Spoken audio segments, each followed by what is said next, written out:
ছাত্ররা জীবনে কিন্তু দেশ চালানোর বিষয়ে তাদের অভিজ্ঞতা নাই। এদেরকে নিয়ে কিন্তু দেশে চালানো যাবে। ক্ষণিকের জন্য তাদেরকে রাখা আসামি না ধরতেই মনে করে আগাম জামিন দিয়ে দেওয়া হলো তাদেরকে। তাহলে দেশের মানুষ আইনের শাসনও কোন জায়গাতে আছে, মানুষ কোথায় দাঁড়িয়ে করবে? বর্তমান সরকারের আমিরা যতটা আশা করতেছিলাম অতটা আমরা কিছু দেখতেছি না।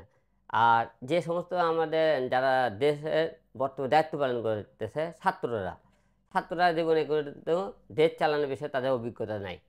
এদেরকে নিয়ে কিন্তু দেশে চালানো যাবে। ক্ষণিকের জন্য তাদেরকে রাখা হয়েছে।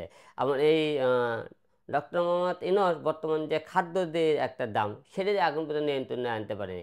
সে আশা করে একটা ব্যবসায়িক তো পরিবর্তন আসেনি। তার জন্য একটা বাইরের দেশ থেকে আমরা ভালো কিছু পাইনি। আমরা তাকে দেখে একটা মনে করেন কর্মও পাইনি। তাহলে তাকে মনে করে রাখছে আমরা দেশটা স্থির করার জন্য। এখন দেশটা মোটামুটি ৩ মাস হয়ে গেছে। এখন তত্ত্বাবধায়ক সরকার থেকে একটা নির্বাচন হওয়া দরকার। কারণ নির্বাচন যতক্ষণ পর্যন্ত না হবে আমরা আইনের শাসনটা ভালো মতো পাইতেছি না। পুলিশ প্রশাসন এখন দুর্বল। সেখানে একটা আসামি ধরতে গেলে বলে ভাই আমাদের সেই ফুল পাওয়ার নাই, আমরা একটা আসামি ধরতে ১০ বারে ভয় পাই। তো এই তো মনে করেন সব কিছু একটা দুর্বল হয়ে আছে দেশের। তো সব কিছু তাই আমি বলবো যে আপনারা একটা সুষ্ঠু নির্বাচন দেন, দিয়ে আপনারা দেশটা আমরা দেখতে চাই পরিবর্তন কিছু হয় কিনা।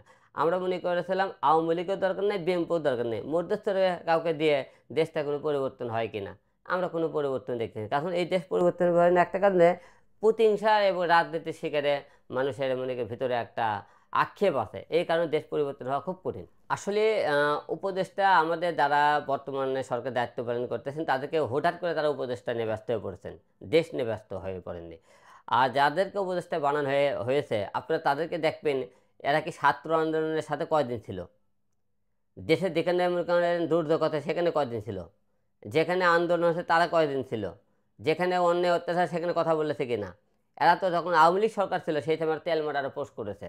আওয়ামী লীগ চলে যাওয়ার পরে ২-১ দিন দেখে মনে করেন পোস্ট দেয়, এখন শতটা ভোট দেয়। আর যখন আওয়ামী লীগ ক্ষমতা ছিল তখন তেল মারা পোস্ট দিচ্ছিল আওয়ামী লীগকে যাতে তেল মারে মারে তারা কিছু করতে পারে। এখন তো দেশ আমরা দেখতেছি বর্তমান যে অবস্থা, আওয়ামী লীগ সরকার যাওয়ার পর থেকে পরের দিন থেকে বিএনপিরা বিভিন্ন জায়গার থেকে তারা দখল নিয়ে ব্যস্ত আছে।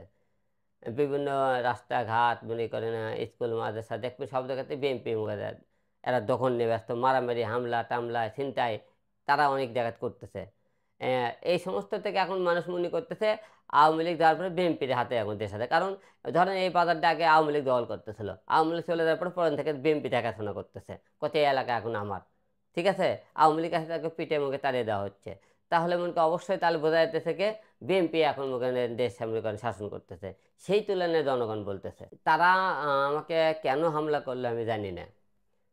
আমি সেখানে আমার উপর অন্যায় হয়েছে আমি সেটা বিচার পাওয়ার জন্য ওই জায়গায় গিয়েছিলাম, কিন্তু সেখানে তো বিচার পাওয়ার আগেই তারা এমনকি আমাকে মারধর করলো। এবং সেখানে আমরা যারা মারধর করলে ভিডিও ফুটেজ সহকারে আমরা থানায় জমা দিলাম। এবং সেখান থেকে করলে কি থানাত মামলা হওয়ার না হতেই আসামি না ধরতেই মনে করে আগাম জামিন দিয়ে দেওয়া হলো তাদেরকে।